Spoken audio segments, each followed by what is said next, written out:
വറഹ്മത്തുള്ളാഹി വബറകാതുഹു. നോമ്പുകാരന് റമദാൻ മാസത്തിൽ ദുആക്ക് ഉത്തരം കിട്ടുന്ന വളരെ വിശേഷപ്പെട്ട 2 സമയങ്ങൾ. ഒന്ന് ഹീന യുഫ്തർ, നോമ്പ് തുറക്കപ്പെടുന്നു.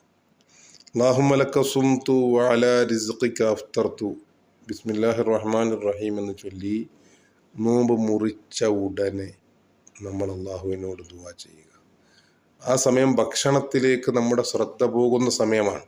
പക്ഷെ ആ സമയത്ത് നമ്മൾ അള്ളാഹുവിന് വേണ്ടി നോമ്പനുഷ്ഠിച്ചു, അള്ളാഹുവേ ഈ നോമ്പ് കബൂൽ ചെയ്യണേ എന്ന് നമ്മൾ കരുതി ആ സമയത്ത് നമ്മൾ ഈമാനികമായും തഖ്വക്കും അതുപോലുള്ള അനിവാര്യമായ വിഷയങ്ങൾ അള്ളാഹുവിനോട് ദുആ ചെയ്താൽ ദുആക്ക് ഉത്തരം ലഭിക്കുന്ന സമയമാണ് തിരുനബി പറഞ്ഞത്. അതുപോലെ ആഖിറുൽ ലൈൽ, രാത്രിയുടെ അവസാന സമയം അഥവാ സഅത്തു സഹർ, നമ്മൾ അത്താഴം കഴിക്കുന്ന സമയം, അതും ദുആക്ക് ഉത്തരം കിട്ടുന്ന സമയമാണ്. അത്താഴം നമ്മൾ കഴിക്കുന്ന സമയത്ത് അല്ലാഹുവേ ഇതാ നോമ്പിന് വേണ്ടിയുള്ള അത്താഴം, സുന്നത്തായ അത്താഴമാണ് ഞാൻ കഴിക്കുന്നത് എന്ന് നമ്മൾ നിയത്ത് വെച്ചുകൊണ്ട് അത്താഴം കഴിച്ച് അള്ളാഹുവിനോട് ആ ഭക്ഷണത്തിൻ്റെ മുന്നിൽ നമ്മൾ ഇരുന്നുകൊണ്ട് അള്ളാഹുവിനോട് ദുആ ചെയ്യുന്ന ആ ദുആ, ആ ഭക്ഷണത്തിന് നമ്മുടെ മുൻപിലിരിക്കുമ്പോൾ ഭക്ഷണത്തെക്കാൾ നമ്മൾ അള്ളാഹുവിനോട് ഈമാനും പരലോകവും ചോദിക്കാൻ വേണ്ടി, നരകമോചനം ചോദിക്കാൻ വേണ്ടി, സ്വർഗപ്രവേശം ചോദിക്കാൻ വേണ്ടി നമ്മൾ അള്ളാഹുവിൻ്റെ ദുആ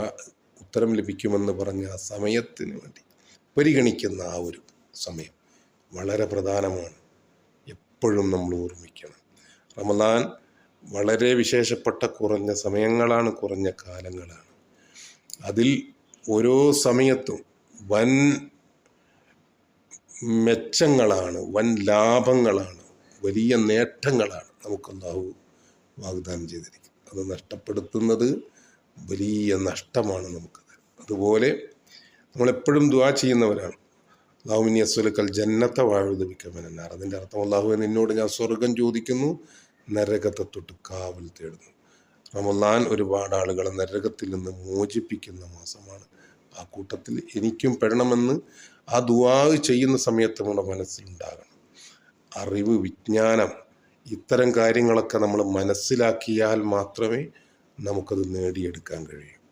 ഈ റമദാനിൽ നമ്മൾ ചെല്ലുന്ന പ്രാർത്ഥനകളുടെ അർത്ഥം, അതുപോലെ നമ്മൾ അത്യാവശ്യം അറിഞ്ഞിരിക്കേണ്ട ഒരുപാട് നിസ്കാരത്തിലെയും ഖുർആനുമായി ബന്ധപ്പെട്ട അർത്ഥങ്ങളൊക്കെ പഠിച്ചു മനസ്സിലാക്കാൻ ഏറ്റവും വിശേഷപ്പെട്ട ഒരു സമയമാണ് റമദാൻ. വിജ്ഞാനമുള്ളവനിക്ക് വിനയമുണ്ടാകുന്നു, വിനയമുള്ളവനെ വിജയം ലഭിക്കുകയുള്ളൂ. അല്ലാഹു നല്ല കാര്യങ്ങൾ പഠിക്കാനും അനുവർത്തിക്കാനും തൗഫീഖ് നൽകി അനുഗ്രഹിക്കട്ടെ. അസ്സലാമു അലൈക്കും.